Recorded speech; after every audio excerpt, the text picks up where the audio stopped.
It's time now to turn around in business. Yuka Roy joins us here in the studio. Very good evening to you. Great to see you, as always. France hosting the major UN conference to protect the ocean, but local environmental groups are pointing to one big irony.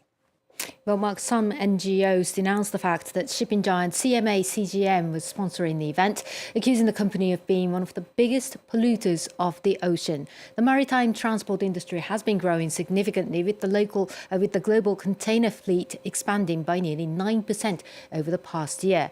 But the sector's carbon footprint is also a cause for concern. Caroline Baum has more.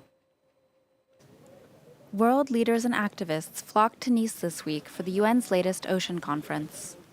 Alongside government leaders and environmental groups, representatives from shipping giants MSC and CMA CGM, a global partner of this year's edition.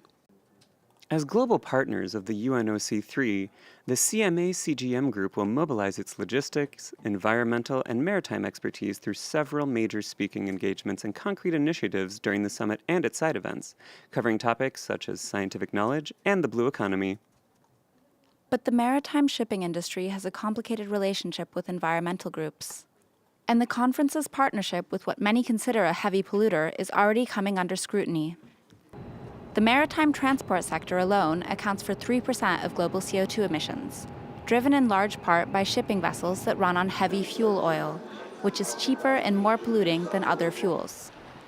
80% of the world's goods are shipped by sea, and with the advent of container shipping, dry cargo shipments have more than doubled since 2000, making maritime shipping a vital industry for international commerce. This week's UN Ocean Conference features forums on how to make the shipping industry more eco-friendly. Potential solutions could include switching fuel sources, lowering sailing speeds, or optimizing ship designs. On the sidelines of the conference, European leaders also signed a European Ocean Pact that will work towards decarbonizing maritime transport, among other industries. The United States and China are talking again to try to resolve their trade dispute. Well, following a phone call between Presidents Xi and Trump last week, trade representatives from both countries started a fresh round of talks in London. US Treasury Secretary Scott Bessent, Commerce Secretary Howard Lutnick, and the United States Representative Jameson Greer are all there. The Chinese side is led by Vice Premier He Lifeng. The first round of talks in Geneva resulted in both sides agreeing to drastically scale back their triple-digit tariffs on each other for 90 days. Since then, though, the mood has soured again, with both sides accusing the other of reneging on the promises made.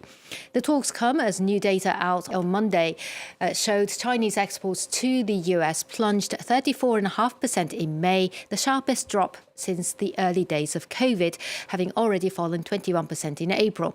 They also grew at a much slower pace to the rest of the world. So what's the focus of the meetings this time? Well, China's restriction of rare earth exports is at the heart of Washington's frustration. These are 17 elements halfway down the periodic table. They're used in high-tech and defense equipment such as motors, batteries, and portable electronic devices. They're actually not that rare, but it's costly and complicated to extract and process them. Now, China dominates the supply chains, controlling 70% of their mining and 90% of processing and the end product, rare earth magnets.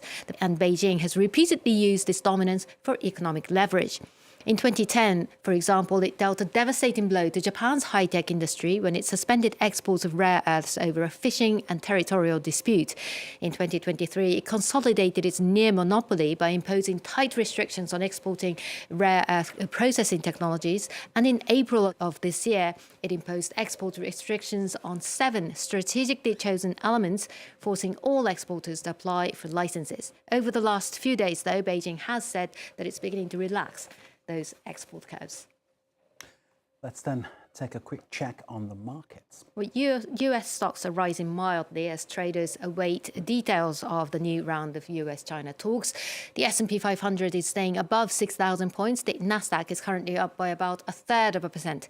Apple shares, though, are falling even as the company unveiled a slew of new features, including a material called liquid glass and a beefed-up Siri chatbot.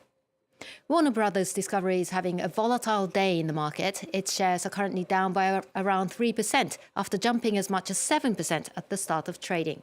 The media giant announced a plan to split into two publicly traded companies, separating studios and streaming business from cable television networks. The new content creation firm will include Warner Bros. DC Studios and HBO Max and be headed by the current CEO, David Zaslav.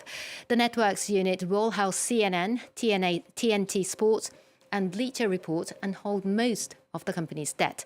Since the 2022 merger of Warner Media and Discovery, the conglomerate has been facing headwinds with rising streaming competition and cable subscriber loss.